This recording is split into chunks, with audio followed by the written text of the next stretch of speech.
Boa noite, pessoal. Tudo bem? Espero que vocês estejam bem. Sejam bem-vindos ao nosso terceiro dia da Semana Acadêmica do CCSA. Já estamos aí com 100 participantes aqui no nosso evento. Hoje é um dia bastante interessante, bastante especial, né? Com a presença do time aí da contabilidade. Então, ao meu lado aqui já está o Lira, coordenador do curso, né? Que em seguida eu vou passar a palavra para ele. E o nosso palestrante, né, que está nos honrando com a sua visita, o professor Manfredo Crick, que também vai se apresentar em seguida. Então, seguimos no mesmo formato, né? Lembrando que a Semana Acadêmica do CCSA 2021, ela foi planejada, né, e organizada pela equipe do CCSA, pela direção de centro, pelos coordenadores de curso, onde nós definimos cada dia uma palestra na área de conhecimento do curso, do respectivo curso, né? Então, no nosso entendimento, isso permite também uma integração, um conhecimento um pouco digamos, da realidade, né, daquela área de conhecimento. E, obviamente, né, como nós temos um centro cuja a linha, né, é a gestão, né, todas as atividades, todos os temas que são aqui debatidos, eles fazem frente aí a apoio, né, apoio de ensinamentos, né, de situações que, porventura, a gente, obviamente, em algum momento da carreira profissional, vai utilizar. Então, mais uma vez, eu agradeço, né, até agora a presença, né, dos que estão vindo, estão prestigiando, os estudantes, professores, a comunidade geral de Blumenau. Esse evento é aberto, né? Então, se vocês quiserem convidar alguém para participar, né, fora da FURB, não tem problema nenhum, basta indicar o link de acesso, né? Aquele link que os estudantes têm e estão conectados. Não tem problema nenhum, é um evento gratuito. Nós até gostaríamos de fomentar, né, essa participação. Nós abrimos esse ano, inclusive, para a ETEV participar. Os estudantes da ETEV do terceirão também foram convidados a participarem, né? Porque nós temos também uma grande parceria aqui dentro da FURB, né, com a nossa unidade de ensino médio, aí, que é a ETEV. Tivemos duas palestras, uma da área de administração e uma da área de comércio exterior. Tivemos um público bastante relevante, né? Atingimos aí 263 acessos no evento. Então, e muitos feedbacks positivos, o que é importante, né? Para que a gente possa efetivamente, né, tá melhorando isso mais para frente. A ideia, né, pessoal, como eu falei no primeiro dia, né? Então, hoje, como nós estamos no meio da semana, lembrando, né, que esse evento é um evento tradicionalmente organizado pelos estudantes, né? Os diretórios acadêmicos de cada curso, né, até então, se mobilizavam, buscavam patrocínios, pediam, né, o apoio dos professores, da direção de centro, para que o evento acontecesse. Esse evento era sempre organizado aqui em ambientes grandes, por exemplo, aí no ginásio de esportes da FURB, e por questões, obviamente, do ano passado, né, que dispensa até algum comentário específico, né, mas nós tivemos aí um afastamento aí da vida presencial, e isso acabou por também, né, desmobilizar aí os trabalhos dos diretórios acadêmicos. Então, novamente lembro, né, os estudantes que têm interesse em participar, em voltar a formar o diretório acadêmico dos cursos, cada curso tem um diretório acadêmico, que nos procurem, né? Procure a direção de centro, procure o coordenador de curso, que nós vamos fazer essa ponte aí com o DCE, vamos indicar o caminho, né? Para vocês elegerem uma diretoria, elegerem uma equipe de trabalho, né? Onde vocês vão poder fazer não só o evento de semana acadêmica, né? Mas eventos também só de estudantes, eventos de confraternização, eventos de viagens, né? Que, na verdade, é um treinamento também, né? Porque nos depoimentos que a gente teve de estudantes que passaram aí pelos diretórios acadêmicos, nós tivemos, assim, vários depoimentos, poxa, como eu aprendi na minha época de diretório acadêmico, né? Como eu aprendi, né, com a questão de lidar com caixa, de trabalhar em contratar algum fornecedor para um evento, etc, etc, né? Então, lembrando, né, que esse ano, excepcionalmente, nós estamos trabalhando isso aqui na equipe do CCSA, nos cursos do CCSA, né? Cada dia da semana nós temos uma área de conhecimento, um palestrante. Então, hoje, como eu falei, os nossos convidados o professor Lira, né, o coordenador, o qual eu já vou passar a palavra, e depois o professor Manfredo, que vai nos brindar aí com uma palestra aí sobre contabilidade. É um tema bastante interessante, um tema bastante pertinente, que vai, com certeza, agregar muito conhecimento aí para vocês. Então, eu passo a palavra agora para o coordenador de curso, o professor Lira. Vou colocá-lo ao vivo. Então, vamos lá, Lira. Bem-vindo aí. Bom, boa noite a todos, né? Então, sejam bem-vindos aí ao terceiro dia do nosso treinamento aqui, né? Hoje nós trouxemos o professor Manfredo Crick para conversar conosco, né? O professor Manfredo, ele é um sócio fundador da Actus Auditores. Hoje em dia ele faz parte do Conselho Consultivo da Actus. O professor Manfredo foi por anos e anos diretor financeiro da CIB, diretor também da Bluesol, né? É palestrante quase que no Brasil inteiro, tanto para o sistema CFC quanto para o sistema CRCs, né? Foi professor da graduação, é professor da especialização. Então, se a gente fosse listar aqui todos os eventos, né, e todas as participações do professor Manfredo, era quase uma hora só para a gente falar dele. Mas o professor Manfredo é uma capacidade das pessoas que eu conheço, que com o maior conhecimento que tem da área tributária, né? Nós estamos conversando, né, hoje, o Brasil inteiro, o que a gente se fala, nós falamos sobre a área tributária, né, o quanto que essa área tributária impacta os negócios, né? Nós tivemos ali na palestra da segunda-feira, quem pôde assistir, o seu Fabiano, da Unifique, falando, né? Então, a gente viu que um dos pontos que ele colocou ali é o problema tributário, né? O professor Manfredo vai discursar bem isso com vocês. O problema tributário, a gente fica sempre na dúvida, né? Se o problema é alta carga tributária ou se o problema é complexidade tributária, né? Eu acho que, em se tratando do Brasil, o nosso maior problema é a complexidade tributária, tá? Para quem entende um pouquinho dos tributos, a gente vê que nós temos aí um alfabeto inteiro de tributos, né? Em que as bases de cálculo dos tributos são diferentes, né? O modo de cálculo deles entre as empresas é diferente. Então, é uma complexidade muito grande, né? E como hoje nós estamos aí vivendo esse estudo, pelo menos vamos dizer assim, ou uma tentativa de reforma tributária, né, que está no Congresso hoje, nós conversamos com o professor Manfredo para ele vir fazer aqui umas reflexões conosco, né, sobre essa complexidade tributária, né, e como é que isso poderia ser simplificado, como é que nós podemos melhorar a vida do contribuinte e das empresas. Então, eu vou passar a palavra ao professor Manfredo, que vai conversar conosco aí sobre reflexões sobre a complexidade tributária e a busca da simplificação. Professor Manfredo, boa noite. Boa noite, muito obrigado, professor Lira, por esse convite, o professor Ciel também, ao Centro de Ciências Sociais e Aplicadas.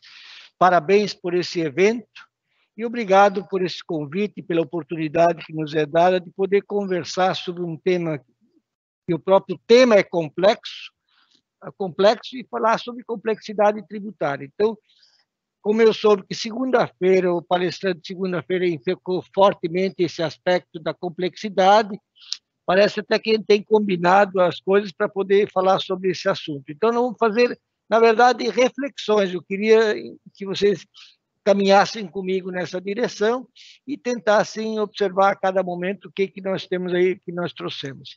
Na verdade, eu diria o seguinte, para que a gente pudesse entender bem, que teria sido interessante se eu tivesse mandado um e-mail para vocês, para que vocês lessem previamente o livro Pátria Amada. O livro Pátria Amada ele tem 7.500 toneladas e 41 mil páginas.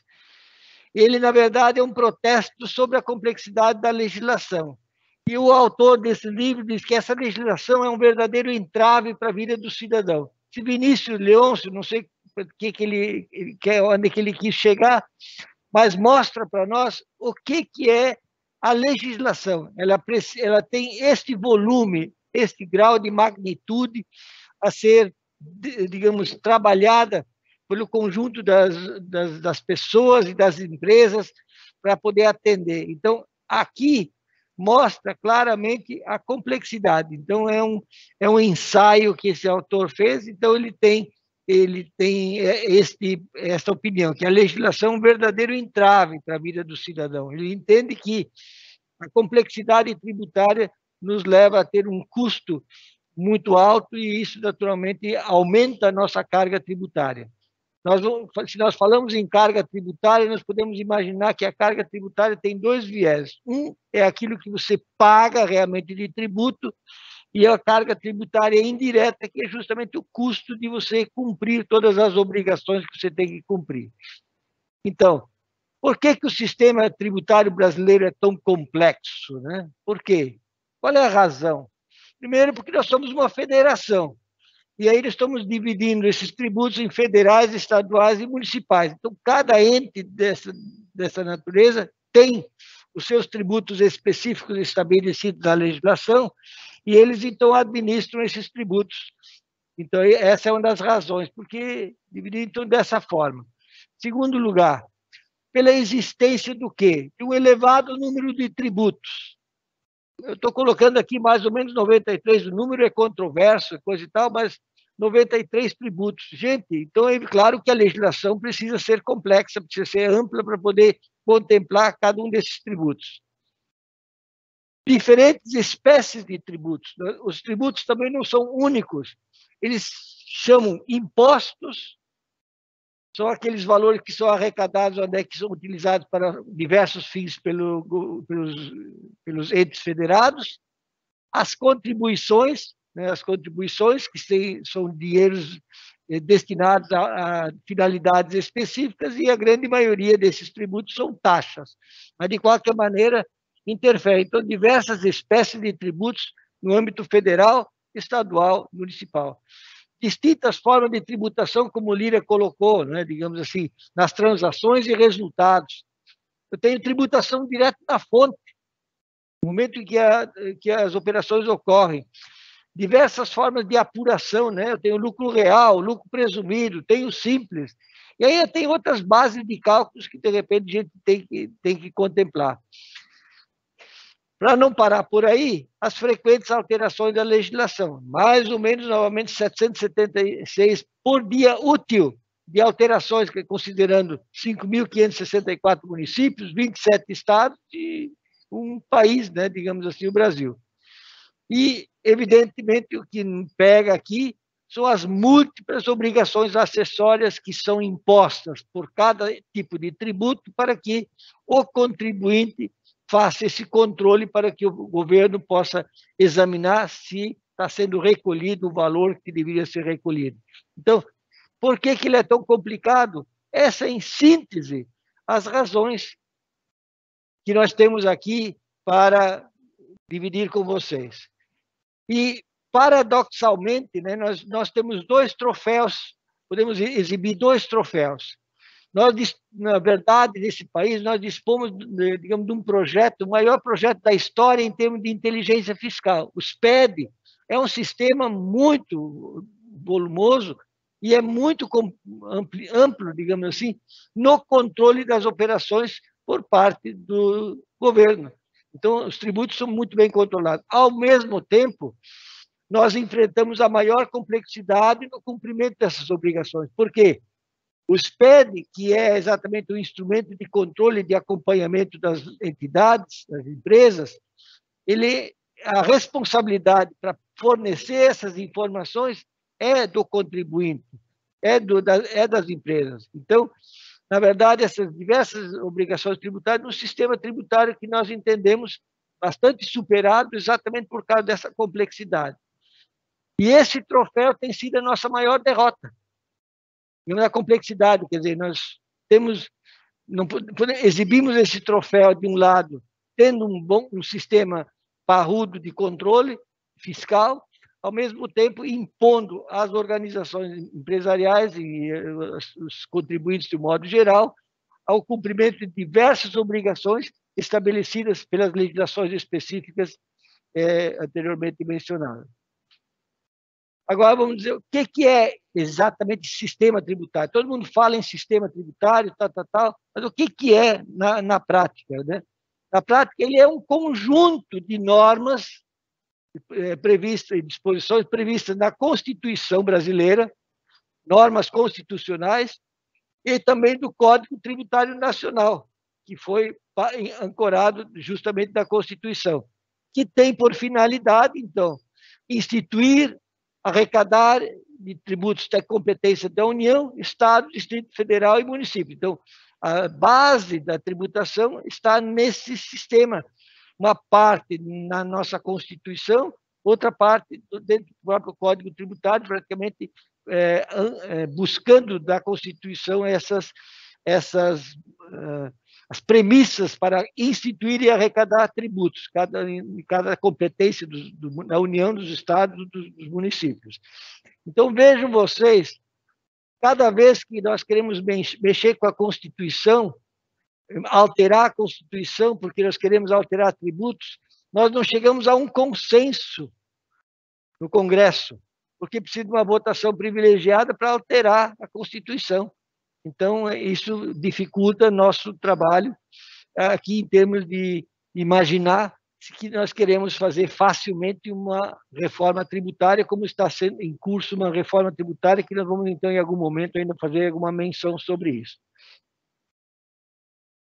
A característica do sistema tributário brasileiro, então, é eficiente na arrecadação. Ele arrecada muito tributo, porém é ineficaz se nós considerarmos o quê? O custo da administração tributária. 0,43% do nosso PIB, do nosso Produto Interno Bruto, é gasto com o custo para arrecadar o tributo. Isso é alto, né? Digamos assim, grande parte do imposto que é arrecadado é gasto para poder arrecadá-lo. Segundo lugar, alto grau de evasão, inadimplência e contencioso tributário. Nós temos aproximadamente hoje 5 trilhões e 400 bilhões de reais em discussão, tributos que deveriam ter sido recolhidos e não o foram em momento oportuno do nosso momento da imputação desse tributo, pelo regime de competência, digamos assim, de acordo com o fato gerador. Então, vejam só que números absurdos. Se 5 trilhões e 400 bilhões de reais estão nessa discussão aqui, significa que eles não foram arrecadados. Então, evidentemente, isso mostra que o nosso sistema tributário é eficiente, porque ele arrecada bastante, mas é ineficaz, porque ele permite que as pessoas deixem de pagar ou discutam isso em juízo. Apresenta distorções de natureza distributiva. O que vem a ser isso? Altamente regressivo. Quem ganha menos paga mais. Por exemplo, um assalariado ele paga mais tributo do que, evidentemente, alguém que ganha 20 salários mínimos. Por quê?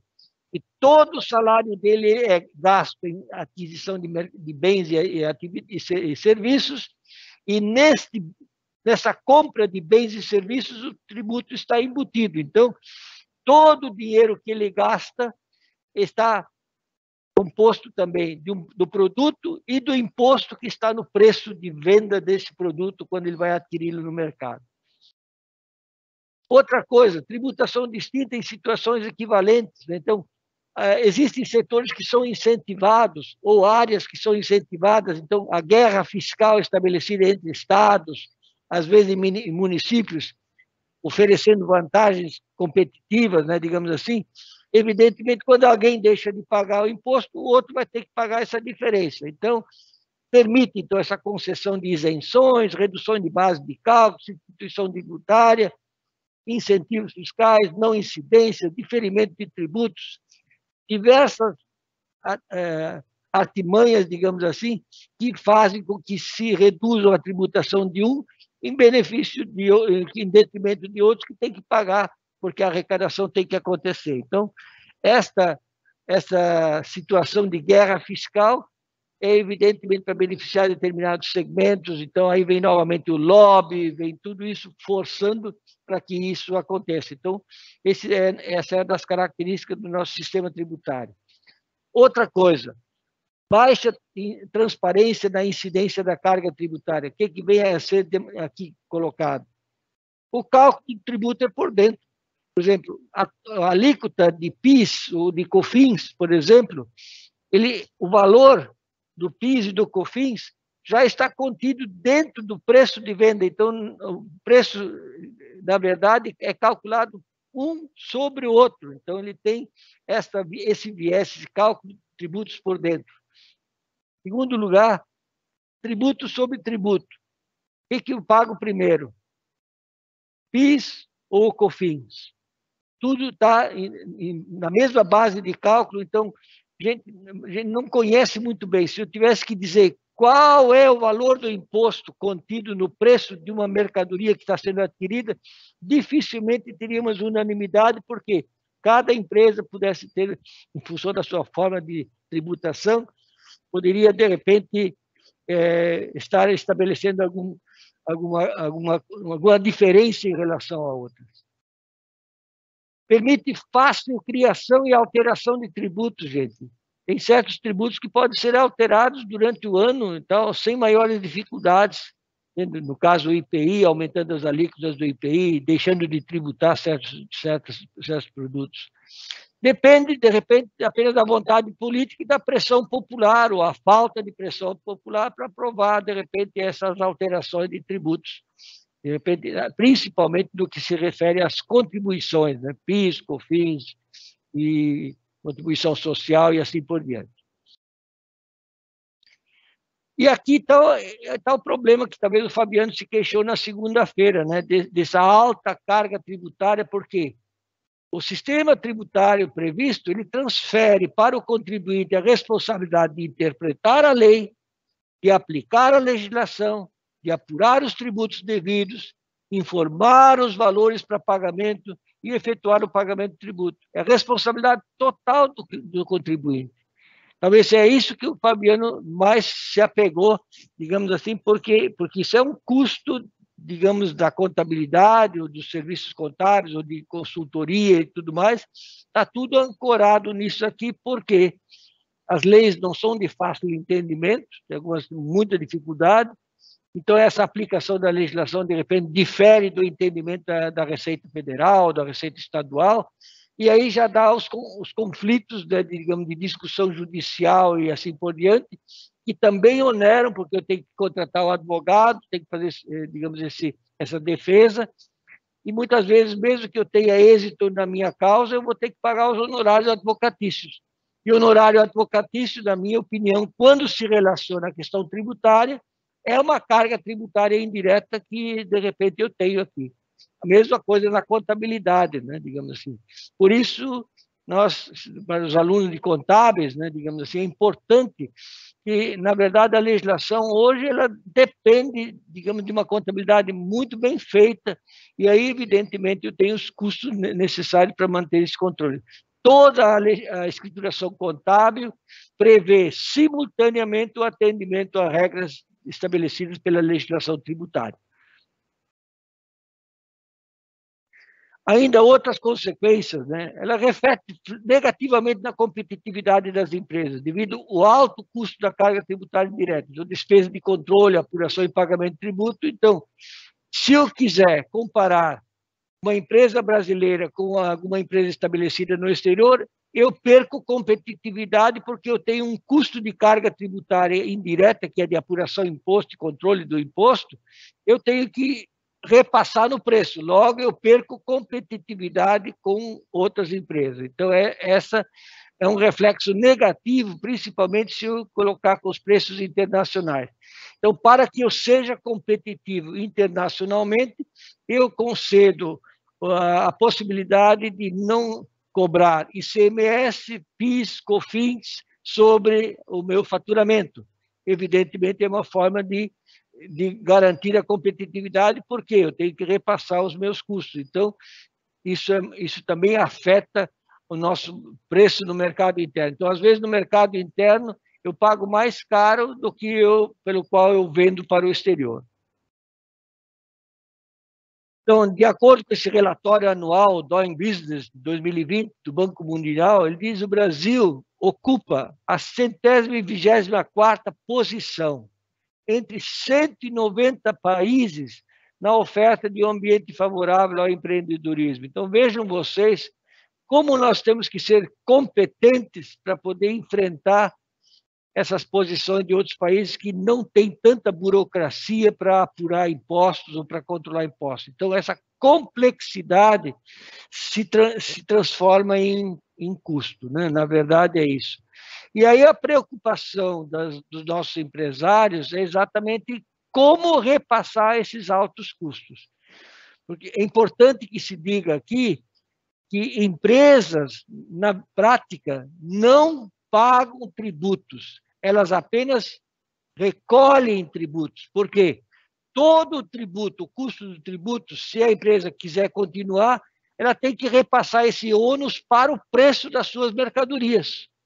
E, evidentemente, se ela tiver que passar um preço muito alto, ela não é competitiva. Então, é isso que é o problema maior. Então, temos, assim, que a carga tributária direta, que é o pagamento do imposto, somado à carga tributária indireta, que é justamente o custo dessa complexidade, que torna o nosso preço não competitivo no mercado internacional e, evidentemente, ainda temos que internamente lutar contra um outro fator, que é a sonegação, né, digamos assim.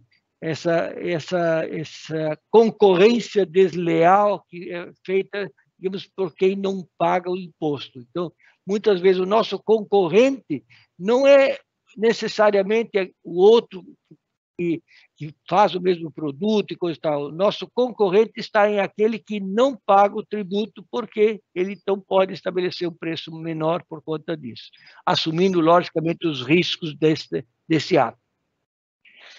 Empresas gastam, em média, 1.500 horas por ano para apurar e recolher tributos. Isso é muita coisa, né? Isso é muito caro.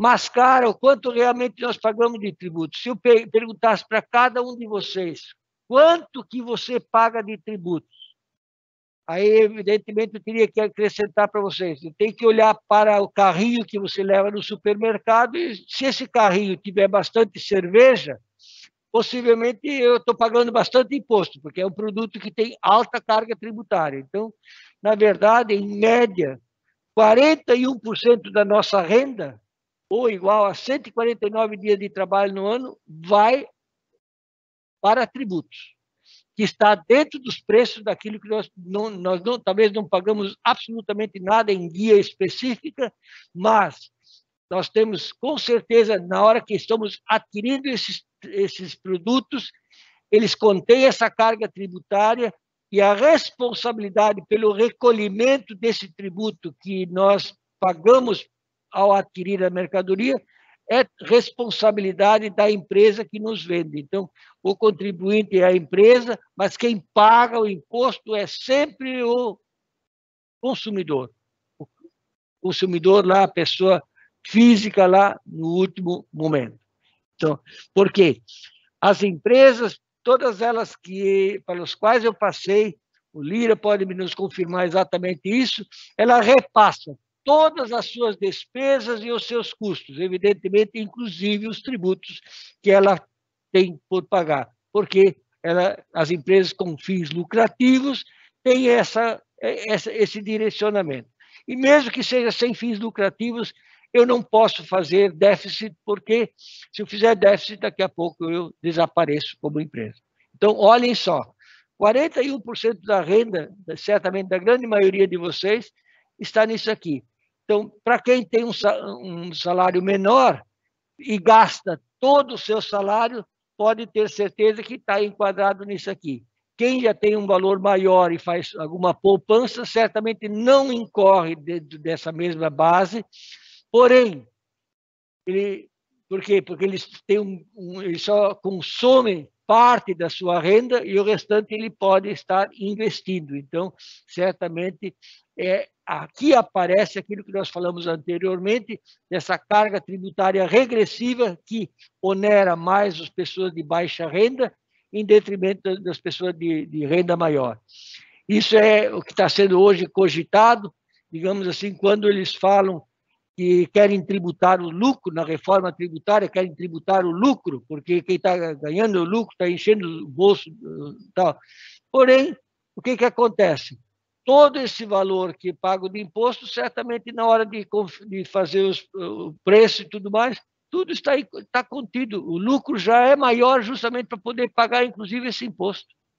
Então, reduzir o imposto da pessoa jurídica e aumentar na pessoa física. Então, para quem já ganhava muito, vai continuar ganhando bastante, e para ele não importa muito, não. O que nós podemos fazer para enfrentar, né, essa complexidade, no meu modo de ver, por parte do governo? É simplificar a legislação tributária, evitando o alto grau de liberdade que os estados e municípios têm de trabalhar essas legislações. Começar a simplificar. Para que, de repente, deixar PIS e COFINS, que tem praticamente a mesma base de cálculo, que é mesmo fato gerador, praticamente? Por quê? Por que não transforma num só? Juntar ainda com a contribuição social, estabeleça o valor e faz isso dessa forma um pouco mais simples. Permita, de uma forma mais generalizada, crédito sobre todos os tributos, sobre todas as aquisições, porque todas elas contêm PIS e COFINS, e, evidentemente, evita aquela discussão, o que incorpora o produto, o que não incorpora, e ter esse trabalho todo. Essa simplificação da legislação tributária, e passa também, evidentemente, pela unicidade. Os 27 estados da federação, cada um com a sua legislação própria sobre o ICMS. Quando o homem agora falou aí, o presidente falou que ele gostaria de unificar esse procedimento para os estados sobre o ICMS, você vê que enfrentamento ele está tendo com esse assunto. Não tem chance nenhuma, não vai conseguir, porque a reação é muito forte. Então, ninguém quer simplificar nada para ninguém, não. Porque, enquanto isso, então, sujam a água, né, para ninguém poder pegar o peixe. Segundo lugar, regras claras, homogêneas e estáveis. Quer dizer, não toda hora está alterando essa legislação, iguais para todos os estados, para os municípios, regras muito claras para evitar que o contribuinte tenha dificuldades de cumprir a legislação. Porque hoje, por causa dessa falta de clareza, as interpretações são distintas entre uma empresa e outra, e entre o contribuinte e o fisco, certamente gerando todos esses conflitos tributários que estão aí na justiça. Temos aí mais de 83 milhões de processos pendentes na justiça envolvendo questões de natureza tributária. 83 milhões, você vê quase a metade da nossa população com algum processo em andamento. Colocar a tecnologia a favor do contribuinte e não apenas do fisco. Se o fisco me exige que eu tenha que fazer todo esse controle, eu tinha que oportunizar para dar a esse contribuinte as ferramentas necessárias para ele fazer. Não para que ele tenha que desenvolver sistemas específicos, cada um desenvolvendo seus sistemas e fazendo esse controle próprio, né? Então, leis bem redigidas, interpretação clara pelo fisco desde o princípio, né? E, evidentemente, estabelecendo um diálogo cada vez maior entre o fisco e contribuinte. E isso, de certa forma, está acontecendo agora, né? Por exemplo, porque o fisco, no final do mês de julho, se não me engano, ele fez a seguinte medida, tomou a seguinte medida: informou as pessoas físicas que, porventura, apresentavam algum problema na sua declaração, que caiu na malha, receberam uma carta e está dando a eles a oportunidade de regularizar. Então, está se começando a entender, eu tenho uma expectativa que está se começando a entender de que o contribuinte é um cliente para o governo. Então, eu não posso matar o cliente, eu tenho que mantê-lo vivo. Entende? Isso é importante que seja colocado aqui também. Então, parece-me que algumas medidas possam vir a ser implementadas, porque elas estão sendo... É a pressão que o governo recebe por parte da comunidade empresarial.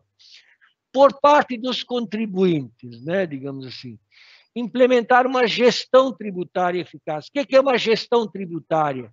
É como eu administro a carga tributária. Então, aqui, para os os colegas contadores ou os que estão no curso de contabilidade especificamente, né, gente? Ter uma contabilidade bem feita, né, digamos assim, ela ajuda a controlar a carga tributária. Fazer tudo certo da primeira vez, né, aí para fazer estar em compliance significa estar em conformidade com as normas. Ter uma auditoria contábil também eficaz e, evidentemente, com isso, planejar tributariamente as suas atividades. Então, isto é uma gestão tributária, quer dizer, por parte do contribuinte, ao invés de, quando vier uma legislação, ele imediatamente querer fugir dessa tributação, ele precisa entender o que essa legislação pede, até para que possa fazer o seu planejamento tributário e, principalmente, rever o seu custeio para verificar se ele está conseguindo repassar para o seu preço de venda todos os custos advindos dessa nova carga tributária. Então, para os contribuintes, evidentemente, para quem está no curso de contabilidade, hoje exatamente o dia da contabilidade destinado para na grade da área de contábeis hoje, então, por isso que eu estou dando essa ênfase para que os administradores tenham informações bem disponíveis para poder exercer a gestão tributária eficaz. Segundo lugar, adotar uma postura de cidadania fiscal por parte dos contribuintes. O que vem a ser isso? Participar das decisões políticas no que se refere à tributação. Se nós nos mobilizamos no dia 7 de setembro para alguma finalidade específica de natureza política, nós deveríamos ir para o meio da rua e, de repente, protestar contra isso também. Isso poderia, de repente, ser um processo, através dessa pressão, exercer, buscar interferir para essa simplificação tributária. E porque o sistema tributário é o reflexo da sociedade em que está inserido. Se a sociedade aceita esse sistema tributário arcaico que está aí, significa que, para o governo que está arrecadando o que ele precisa, ele não vai querer mudar. E aí nós temos exatamente isso para ser tratado também, digamos, de uma forma bem objetiva com relação a essa questão, essa postura de cidadania. Gente, esta ação de não pagar imposto, de fugir à tributação, de sonegação de imposto, em primeiro lugar, porque é crime, em segundo lugar, ela destrói todo o processo competitivo. Então, essa postura de cidadania é a seguinte: queremos cumprir a lei, mas, por favor, vamos trabalhar para que ela seja boa, que ela possa ser bem interpretada, que ela não tenha evasão, que todos paguem o imposto, que tenha como controlá-lo de forma mais eficaz. Essa é a ideia por parte do contribuinte. Evidentemente, hoje, os profissionais, né, digamos, exigidos para cumprir toda esta dificuldade que nós estamos colocando aqui, é ter criatividade para lidar com múltiplas tarefas. Quer dizer, hoje, se nós temos que atender 100 obrigações tributárias acessórias, nós temos que fazê-lo. A criatividade para atender isso simultaneamente, para não fugir a nenhuma delas, porque se nós deixarmos de cumprir nossas obrigações tributárias acessórias, que é de declarar, de fornecer as informações para o fisco, nós estamos sujeitos à multa. E a multa, na verdade, aumenta a nossa carga tributária ainda mais. Ela se torna impagável. Essa é a preocupação. Segundo lugar, nós temos que avaliar os prós e contras de cada situação. Significa o quê? Pensar em planejamento tributário, buscar saber qual é o melhor caminho para poder cumprir as nossas obrigações de uma forma menos onerosa. Por exemplo, se eu tenho... Por que uma empresa de pequeno ou de médio porte recorre a uma contabilidade terceirizada? Por que ela terceiriza os serviços contábeis? Por quê? Porque o custo de fazê-lo internamente seja superior ao custo que ela paga para esse prestador de serviço. Então, automaticamente, se eu tenho uma decisão a ser tomada, fazer a contabilidade internamente ou recorrer a um serviço terceirizado, eu necessariamente preciso fazer um cálculo para saber qual das duas situações é mais vantajosa e que melhor atende às minhas necessidades. Então, isso faz parte dessas competências profissionais para poder mostrar para o gestor qual seria o melhor caminho a ser adotado. Inteligência emocional para lidar simultaneamente com problemas pessoais e profissionais. Gente, as pessoas hoje estão muito irrequietas, então nós estamos aí lidando com conflitos diários, digamos assim, de natureza pessoal e profissional. Então, as pessoas hoje precisam de muito equilíbrio, de muita clareza, digamos, em relação ao que deve ser cumprido em cada momento para evitar que eles sejam surpreendidos por coisas que não deveriam acontecer. Utilização de ferramentas tecnológicas para aumentar a produtividade. Há pouco falávamos aqui com o professor Cielso, a inteligência artificial, né, digamos assim, hoje o uso massivo já de robôs processando tarefas repetitivas com grande vantagem, né, digamos assim. Então as pessoas perguntam, sim, mas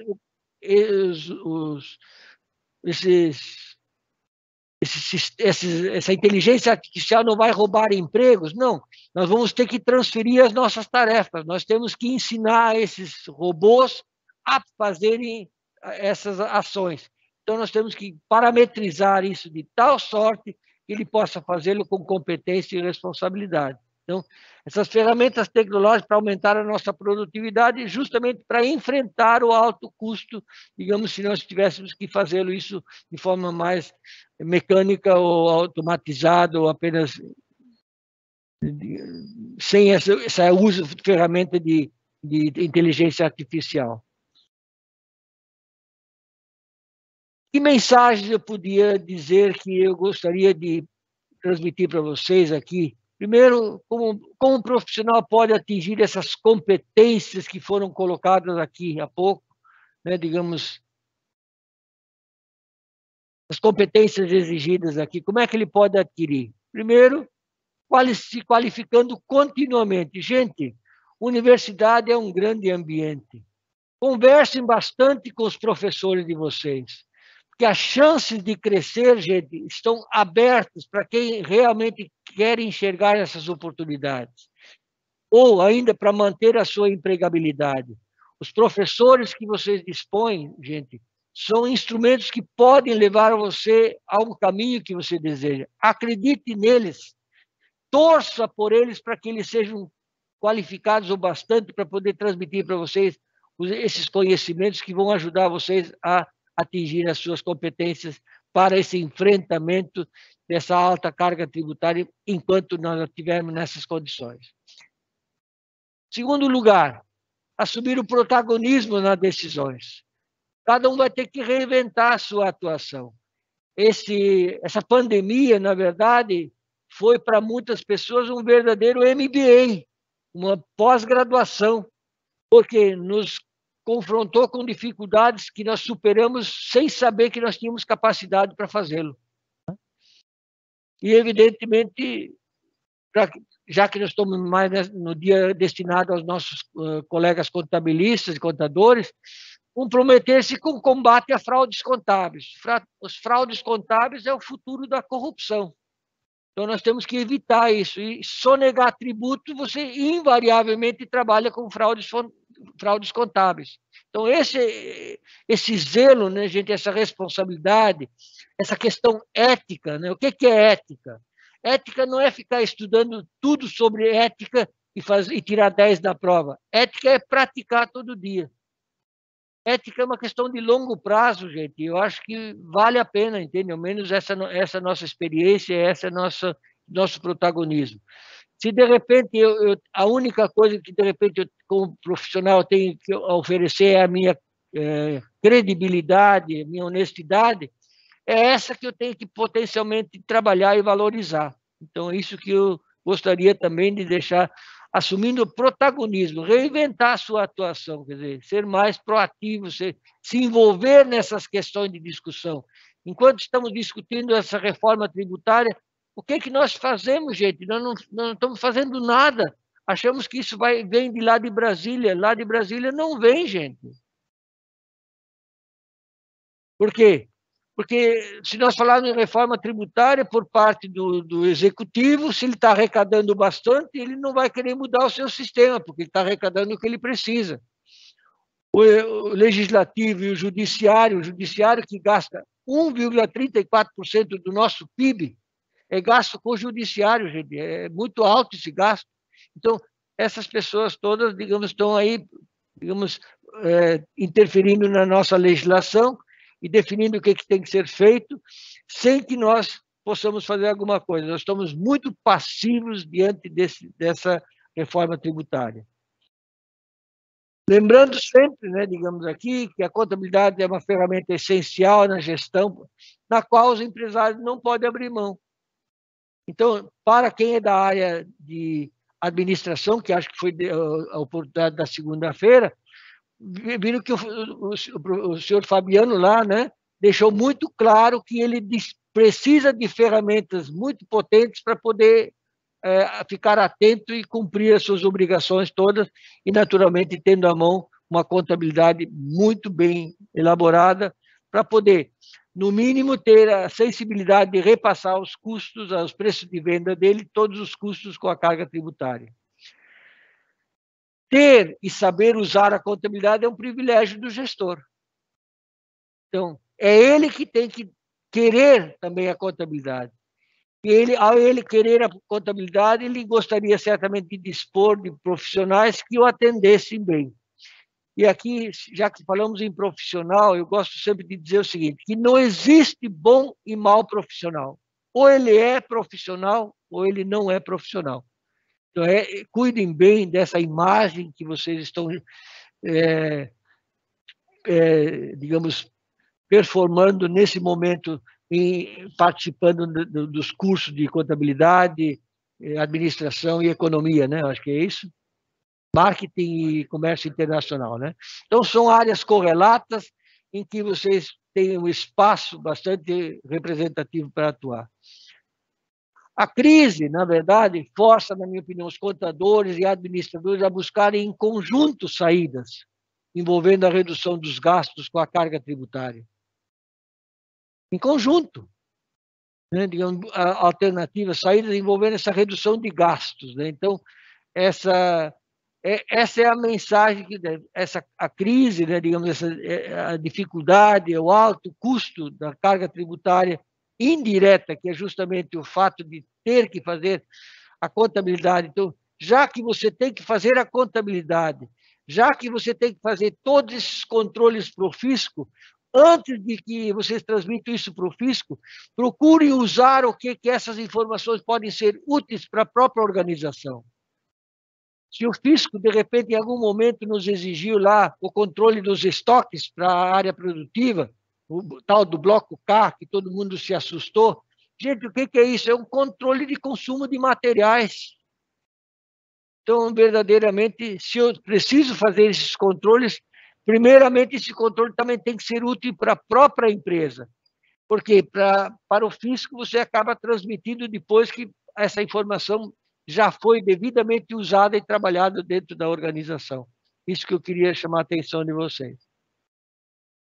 E assim, indo já para a parte final da nossa discussão aqui, eu queria fazer uma reflexão junto com cada um de vocês para saber a quem interessa a complexidade tributária. A quem interessa? Ou não interessa a ninguém? Então, em primeiro lugar, eu diria o seguinte, as empresas em geral, interessa a complexidade tributária? Para certas empresas, este é o seu nicho. As empresas que fornecem sistemas, as empresas que fornecem serviços contábeis, quanto mais complexidade, mais oportunidade eu tenho de poder ofertar serviços. O meu espaço, digamos, a minha oportunidade é exatamente o quê? Ter o que fazer. Ao governo interessa da complexidade? Sim, interessa por quê? Porque é através dessa complexidade que ele consegue exercer o seu controle, a sua auditoria. Então, ele tem interesse nisso também. E aos profissionais?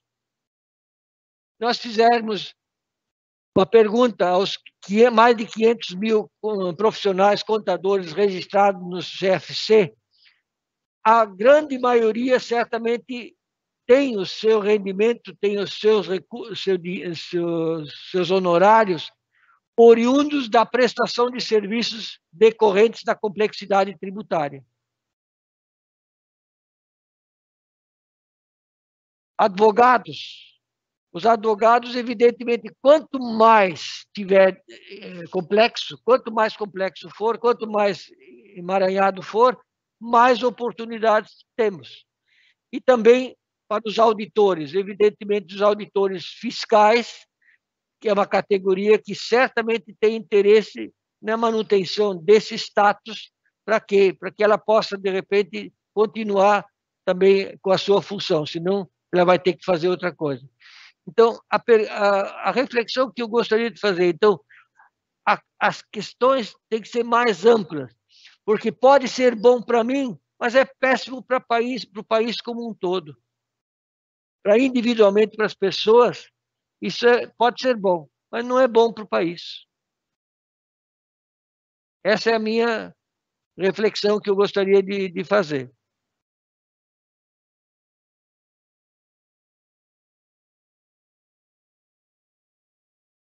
Não sei se nós temos perguntas que nos foram formuladas, coisa e tal, gostaria de poder responder. Depois eu queria tratar um pouco sobre a reforma tributária em andamento.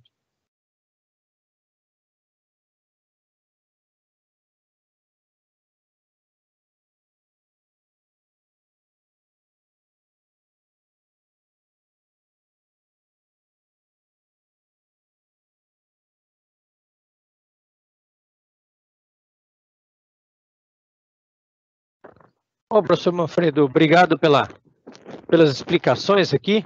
Tá?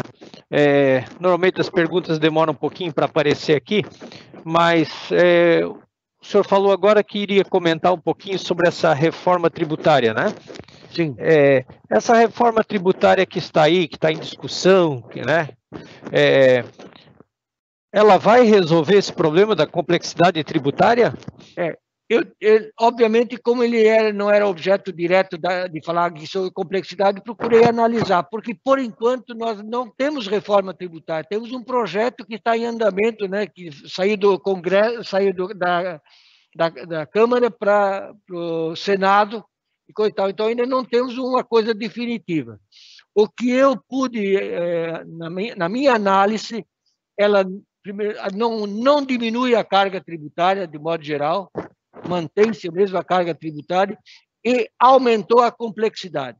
Vai aumentar a complexidade, principalmente sobre a questão da distribuição de lucros. As pequenas vão ter um tratamento, quem tem contabilidade vai ter uma forma, para quem não tem contabilidade vai ter outra forma, no lucro real, entende? Então, como é que nós vamos controlar? Vai começar de novo essa briga, digamos, com distribuição disfarçada de lucros, eles vão tentar incluir despesas que não seriam diretamente relacionadas com a empresa, para tentar, digamos, se locupletar ao invés de retirar lucros. Então, na minha opinião, vai aumentar a complexidade tributária e não vai reduzir a carga, porque nem temos chance de reduzir. Entende, Lira? Objetivamente, eu estou dizendo dessa forma, entendeu? Ok? Porque vão reduzir, digamos assim, de 15% para 8%, digamos, o imposto de renda de pessoa jurídica, ok? De 9 para 8, de repente, a contribuição social, ok? Então, tudo isso pode implicar uma redução na pessoa jurídica, mas pela retirada do lucro, então, evidentemente, querem recompor.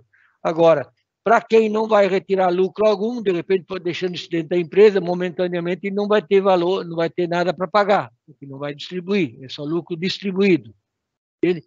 Mas não está totalmente maduro e nem sabemos exatamente quais vão ser as alíquotas finais e tudo mais. E, evidentemente, tiraram algumas coisas que eram bastante interessantes, como juros sobre capital próprio, coisa e tal. Então, certamente, o investimento não foi privilegiado aqui, viu, Lira? Então, tem certas alterações que estão sendo feitas e que vão, na minha opinião, aumentar a carga tributária, né, e gerar ainda mais complexidade. Professor, tem uma pergunta aqui, do professor Germano até. O senhor tem, por exemplo, algum país, né, em que o sistema tributário usado lá poderia servir de modelo para o Brasil? Olha, eu diria o seguinte, não adianta copiar modelos internacionais. Nós temos uma situação específica do Brasil. O Brasil é um país continental. Evidentemente, não adianta nós digamos, espelharmos numa Alemanha, num outro país dessa natureza, porque é uma outra realidade. É educação, é tudo mais, entende, Lira? Não vejo que a gente tivesse êxito em importar uma legislação tributária de outro país que pudesse vir aqui a ser colocado. Por quê? Contraria muitos interesses, como eu disse até há pouco, né, digamos assim, os interesses são contrariados, né, porque ele, digamos, tem esse viés de grupos específicos que trabalham cada um na sua direção. Saiu daqui da tela, posso repor? Como é que... Não, eu ia só... Professor, o senhor acha que essa, no caso, a complexidade tributária, né? Eu vou fazer um gancho lá com a palestra de segunda-feira, o senhor falou algumas vezes, né? Uma das coisas que o senhor Fabiano colocou lá na segunda-feira é que ele, de certa forma, ele nem reclamava muito dos impostos em si, né? Mas ele reclamava das diferenças de forma de tributação de mesmas empresas, né? Empresas, por exemplo, tendo formas de tributação diferentes, né? Sendo empresas basicamente da mesma atividade, mas que essa diferença desse impacto financeiro, desse impacto tributário e, obviamente, financeiro na empresa é muito grande, né? Sim. Então, o senhor acha que se facilitasse isso aí, ou se mais ou menos unificasse, né? Como o senhor falou, tem lucro real, lucro presumido, tem simples, tem MEI, tem várias formas de tributação. Se tornasse isso uma forma única, isso aumentaria, será a competitividade das empresas? Sim, com certeza sim, porque teríamos ao menos uma regra, você está me entendendo? E assim você verificar, por exemplo, você trabalhar com lucro presumido, você trabalha com a margem presumida de lucro, né, que de repente é interessante, só opta pelo lucro presumido quem tem vantagem nessa forma de tributação. E evidentemente estabelece um teto, até 78 milhões. Então, evidentemente, ela já restringe para quem está fora disso, já não pode recorrer a esse processo. Ok? Agora, mais danoso de tudo isso, né, digamos, com essa complexidade tributária, de repente, os refis da vida. Os refis da vida são altamente prejudiciais para quem paga os impostos em dia. Ok? Por exemplo, porque permite que, de repente, quem está devendo o imposto, né, digamos assim, possa pagar em parcelas, de repente, com isenção de multa e juros, porventura. Então, são essas coisas que afetam, digamos, a competitividade com quem paga em dia seus tributos. Até para quem não é afeto da área, né, só um esclarecimento, como o professor falando, refis são planos que frequentemente os governos nas três esferas, seja lá federal, seja lá estadual, seja lá municipal, inclusive agora, a partir de 1º de setembro, foi lançado um programa de recuperação fiscal no município de Blumenau. Então, o que eles estão fazendo? O que normalmente se faz? Se abona, né, se perdoa multas e juros, né? E a pessoa vai pagar o valor original que ele devia lá atrás. Isso é injusto com quem paga os impostos em dia. Então, essas imperfeições do sistema tributário, é isso que eu estou dizendo. Então, isso não deveria ser permitido. Se é que o imposto é legítimo, eu teria que ter meios de buscar esse tributo de quem quer que seja, entende? Não abonar, porque isso incentiva o não recolhimento. Por isso tem esses 5,4 trilhões de valores aí em discussão, você está me entendendo? Muita coisa parada, não recolhida, deveria ter sido recolhido. veja como nós estaríamos bem. Ok? Então, essas imperfeições todas aqui, se nós quiséssemos, né, Lira, a gente não quer tomar tempo demais, porque também cansa, porque é um assunto eminentemente técnico e nem todos estão, de repente, tão familiarizados com esse assunto, mas podíamos ir noite adentro aqui e ir trazendo essa discussão ainda para mais clareza, né? A busca da simplificação deveria ser, mas é uma mobilização. Agora, eu tenho que cumprir a minha parte. Não posso fazer uma simplificação, quer dizer, já criei o simples. O simples é um título de tributação, mas para quem é tributado no simples, não é tão simples assim. Ele tem que se enquadrar dentro de certas categorias, de certas atividades não podem ser simples, independente do tamanho, entende? Então, tudo isso é uma dificuldade. Nós temos aqui uma pergunta, outra do Gabriel. O Gabriel pergunta para o senhor, né? A solução para esse emaranhado todo, então, né? Não seria um imposto único? É uma outra ilusão. Uma outra ilusão. Eu diria o seguinte, o imposto único, em alguns momentos, ele precisa ser seletivo, principalmente impostos sobre importação e exportação, então não há como poder ser. Entende? Na verdade, o que é o imposto único? Seria uma CPMF, tenderia a ser um imposto único, né? Que todos que passassem pelo mesmo critério tivessem essa tal. Daí também já conseguiram isenções para isso, isenções para aquilo, então começa a criar segmentos. É isso que é possível. Eu não sou adepto ao imposto único, eu apenas também não sou favorável a essa miscelânea de tributos que tem aí. Então, eu diria, deixe o nosso imposto de renda. Na minha opinião, esta reforma tributária que nós estamos fazendo está mexendo com os tributos que ela não precisaria mexer. Está mexendo com o imposto de renda que estava mais ou menos consolidado, contribuição social mais ou menos consolidada, está mexendo com duas coisas que estavam mais consolidadas. O nosso problema maior é PIS, COFINS e ICMS, viu, Lira? Sim. Tem uma outra pergunta aqui, professor. Por exemplo, ele fala aqui conflitos éticos, ou seja, manter o emprego, a concorrência, né, conhecer seus custos, o planejamento tributário. Como o estudante caminha nesse espaço na boa gestão da organização?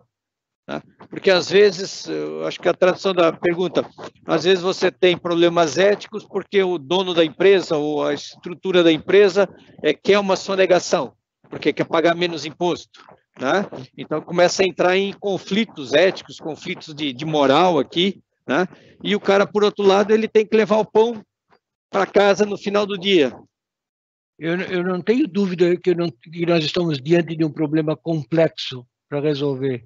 São escolhas que, de repente, eu preciso fazer. Eu tenho que fazer uma escolha. Se eu estou em um lugar dessa natureza e que me submetem a isso, e isso me machuca, eu vou ter que buscar alguma outra coisa, entendeu? Então, ao menos no tempo, eu tenho que ter outra visão. Porque se eu me acostumar com isso, daqui a pouco eu também estou torto. O que deixa... Entendeu? Esse é o problema. E normalmente eu alego isso, porque eu também não ofereço nenhuma outra oportunidade. Por isso que temos que estudar muito para, de repente, para o gestor que está atuando nesse ambiente, eu possa levar a ele uma alternativa melhor para que ele deixe de praticar esses atos e, de repente, fazer. E eu, como cidadão, na verdade, teria a obrigação de denunciar quem, de repente, comete crime. E sonegar é crime. Nós temos até, aproveitando o ensejo do professor, nós temos, né, que tomar uma atitude ou uma linha, né, que seria separarmos, né, dentro do planejamento tributário o que é elisão do que é evasão. Sonegação não é planejamento tributário. Sonegação é crime e acabou. Não tem planejamento tributário. Planejamento tributário é você elaborar as tuas atividades de modo que você possa se beneficiar daquilo que a legislação te permite. Então, por exemplo, se você no dia 30 do mês não quer faturar, você pode deixar de faturar no dia 30, para faturar no dia 1º e fazer a apuração para o mês seguinte. Então, você ganha exatamente 30 dias da apuração. Isso é legítimo, digamos, isso é possível de se fazer. Então, na verdade, é o seguinte, o tributo é devido por quem faz operações. Então, Se você abre uma empresa, se você imaginar, você abrir uma empresa que você imaginar que você não vai conseguir pagar a carga tributária, você tem que rever desde o início se você vai abrir uma empresa. Esse é um ponto também, né, que o senhor colocou. Eu estou fazendo algumas pontes com a palestra do... Não, por favor, eu fico feliz por isso, porque demais, acho que isso que esclarece os colegas, os as alunos. demais palestras, né? Também lá na segunda-feira que o Fabiano chamou a atenção uma hora, né? Das pessoas começarem com empreendedorismo, né? Sendo um empreendedor, mas sem conhecer basicamente as regras do jogo, né? Sem ter uma reserva financeira, sem entender da parte tributária, sem entender da parte de gestão do negócio. Na verdade é o seguinte, não basta ter um RG, entende, e um CPF para abrir uma empresa. Teria que ter alguma coisa. Por isso que quando você me perguntou, se o aluno que perguntou se nós importássemos da Alemanha o sistema alemão, é outra coisa, tem outras pessoas que cumprem as suas obrigações, tem uma cultura diferente. Lá só abre empresa quem tem uma formação específica que possa garantir. Por quê? Uma empresa ele tem responsabilidades sociais. Abrir uma empresa a empresa não, ele é o dono enquanto que ele pode usufruir desse benefício, mas na realidade isso é algo da sociedade. Nada nos pertence, na verdade, né? Digamos assim, nós fizemos uso da possibilidade de nos através do nosso trabalho, atingir nossas metas. Então, o empresário lá no alemão, para ele ser empresário, ele tem que ter qualificações específicas para isso, entende? E certamente aqui a grande maioria, digamos, que começa o seu empreendimento, não tem essas noções de empreendedorismo. Está se trabalhando hoje fortemente em programas, digamos, de treinamento, Senai, Senac, coisa e tal, voltados para isso, a DVB, coisa e tal, todas as pessoas qualificando pessoas para o mundo real dos negócios. Entende? Essa é a verdade. A carga tributária, ela é alta, isso é verdade. Agora, nós precisamos usá-la de forma adequada para nós. Então, a grande maioria das pessoas procura primeiro saber como é que ele vai deixar de cumprir a obrigação tributária e antes de não conhecer. Então, para nós, estudantes de contabilidade, gente, por favor, só tem chance quem puder estudar. Estudar bastante. Lira, mais alguma coisa? Não, aqui tem uma outra pergunta, mas ela quase responde, né? Aqui seria mais justo e claro a aplicação do imposto tipo um IVA, aplicado em alguns países conhecidos, ou seja, o preço divulgado ao consumidor não inclui impostos. E ao adquirir, né, o imposto é cobrado... Perfeito. É o tal do IVA e coisa e tal. Então, isso que eu estou dizendo, estão mexendo com o imposto de renda e contribuição social que estava mais ou menos consolidado, você está entendendo? Então, veja, ainda falando sobre isso, estão mantendo ali 240 mil para efeito do valor acima disso, pagar um adicional de 10%. O adicional de 10% ficou mantido. E aqueles valores de 240 mil anuais, digamos assim, tira fora esse entulho, gente. Só tirando isso já teria... Isso não tem representatividade nenhuma, são 24 mil reais. Uma diferença muito pequena para ter que ser observado, digamos, em trimestre, ou mês, ou ano, né, Lira? Então, são Sim. coisas tão... Nisso ninguém mexe. Deixa isso, tá? Então, acho que, na minha opinião, estão mexendo com tributos que não precisaria ter mexido agora, que estava até bem estruturado, e mexer com outros. Bom, professor, não temos mais perguntas aqui, né? Eu queria passar a palavra para o senhor queria comentar mais alguma coisa, se o senhor quiser fazer o seu... Eu queria agradecer a oportunidade, né, gente? E, evidentemente, é um assunto técnico, ele é muito complexo, talvez algumas coisas que a gente tenha colocado aqui possam parecer estranhos até para alguns dos nossos estudantes, mas podem ter certeza, gente, foi preparado com bastante carinho e trazer para vocês uma preocupação que é minha, entendeu? Hoje... Estou tão preocupado quanto qualquer outra pessoa, digamos assim, como prestador de serviços ou como empresário ou como cidadão. Eu pago todos os meus tributos. Então, evidentemente, pagar os tributos é uma obrigação. Entende? Isso não posso fugir. Então, um país que se chama desenvolvido, digamos, tem que trabalhar com essa possibilidade. Então, é claro que, como nós temos um país onde é que nós queremos beneficiar as pessoas menos privilegiadas, significa que eu tenho que arrecadar de quem tem recursos e tal. E, evidentemente, na hora que eu faço esse repasse e as pessoas gastam esse dinheiro fazendo as suas aquisições lá no supermercado, já no mesmo dia ele deixa 41% do valor, ele já deixa lá de novo a título de tributo. Então, se eu dar R$1 milhão, 410 voltam na mesma hora, né?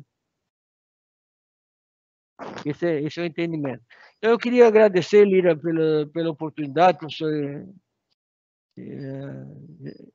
Iel, digamos, pela oportunidade de nos ter convidado. Gostei de voltar a casa, onde que eu frequentei de 79 até 2011. Fiquei muito honrado em receber esse convite.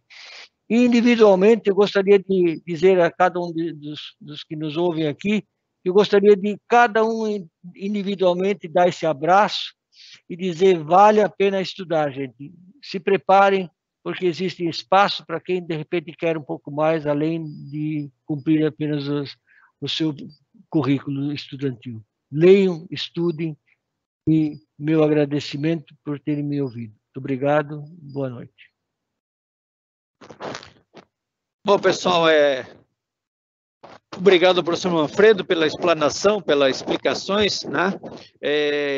Eu até algumas vezes tentei esclarecer um pouquinho aqui, porque a gente sabe, como o professor Manfredo falou, a área tributária é uma área muito técnica, é uma área complexa, né? Até o título da palestra, e é realmente complexo, né? Até ficou aqui uma pergunta da Franciele no final aqui, que ela perguntava para o senhor, de todos os tributos, qual que o senhor acha hoje o que está se tornando mais complexo no Brasil, né? Se a gente for olhar, são tantos os tributos que tem, né? Os mais complexos hoje, evidentemente, é PIS, COFINS e ICMS, né? São os que geram crédito e débito, entende? Então, isso que eu estou dizendo, esses são os mais complexos. Então, imagina se ela tiver uma empresa, digamos que tem uma filial em cada um dos estados, ela tem que conhecer as legislações específicas de cada estado para poder fazer essa transferência, tá, ok? E o PIS e COFINS, entende? Meu Deus, gente, isso é uma loucura, né? Digamos, para cumprir aquilo que faz. Digamos, as exigências. Então, esses são os mais complexos. Por isso que eu estou dizendo, a reforma tributária que nós estamos, que está em andamento agora, na minha opinião, um tiro no pé, entende? Nem sei o que vai acontecer, até achei que nem iria sair mais, entende? Então tá, obrigado novamente, professor Manfredo, né? Obrigado a todos por terem participado aí da nossa palestra do dia de hoje, né? E passo ao professor Ciel para fazer o encerramento do... Ok, legal. Da mesma forma, agradeço bastante aí o empenho, né, do professor Manfredo, né, em trazer esse material para toda a comunidade. Aqui nós tivemos aqui uma presença bastante interessante, cerca de 200 pessoas acompanhando a palestra. O professor Lira, né, porque convidado o professor Manfredo aí para participar aqui do nosso evento, né?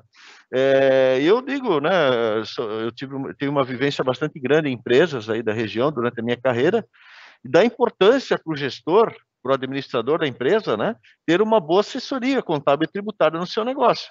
Porque, vou falar em poucas palavras, mas a diferença muitas vezes entre lucro e prejuízo está na contabilização correta dos impostos, né? Eu falo isso nas minhas aulas, né? Quem já teve aula comigo deve lembrar, nas aulas de logística, quando a gente fala de compras, que se você não souber que aquela finalidade do produto é para determinado fim, você pode estar deixando de creditar o imposto na compra e, consequentemente, o custo vai se tornar arrasado, né? Você vai ter um certo problema aí depois para fazer o custo de venda, né? Então, com a concorrência de mercado, né, onde as empresas estão brigando por clientes, brigando por preço, brigando por qualidade, a condição do crédito tributário, ainda considerando o nosso país, o tamanho da complexidade, como assim foi exposto pelo professor Manfredo, torna esse trabalho assim, de extrema estratégia para a empresa, né? Estratégia tributária da empresa, né? Que vai justamente fazer com que a empresa tenha um bom resultado. E outra mensagem, né? Lembrando também, aqueles que já tiveram aula comigo e os que vão ter ainda, né? O administrador, o gestor, ele tem que ter habilidade com números e com pessoas. Ele tem que gostar de número e gostar de pessoas, para ser um bom gestor, um bom administrador, um bom tecnólogo, né?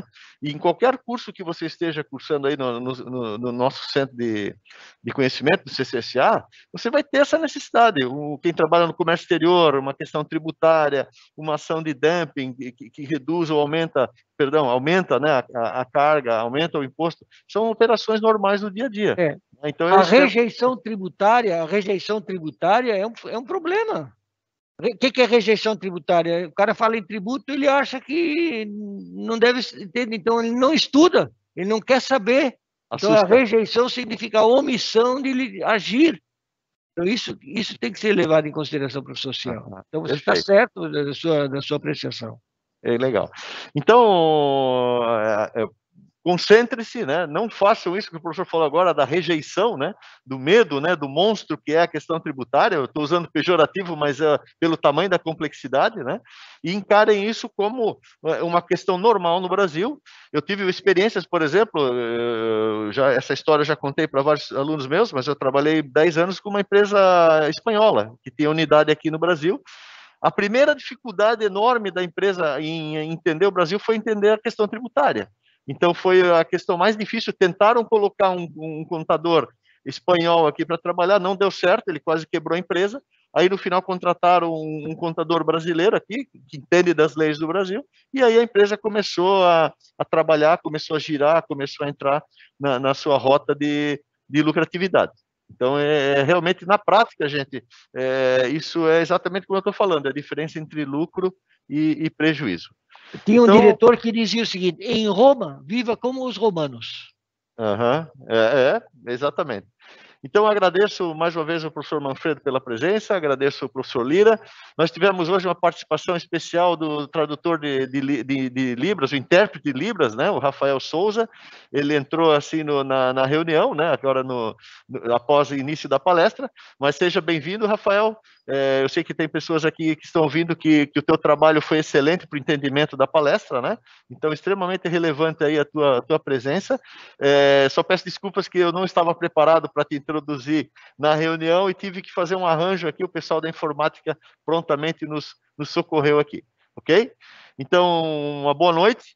Amanhã tem mais. Amanhã é o dia da economia, né? Então, peço a todos aí que venham, que convidem os seus colegas, né, seus amigos aí para participarem. Não precisa só ser estudante da FURB, toda a comunidade está convidada a participar aí do evento. Então, uma boa noite, um bom descanso. Agradeço, né, umas palmas virtuais aí para o professor Manfredo aqui, né? Para nós são presenciais. Legal. Boa noite, gente. Encerrando o evento. 3, 2, 1. Encerrando.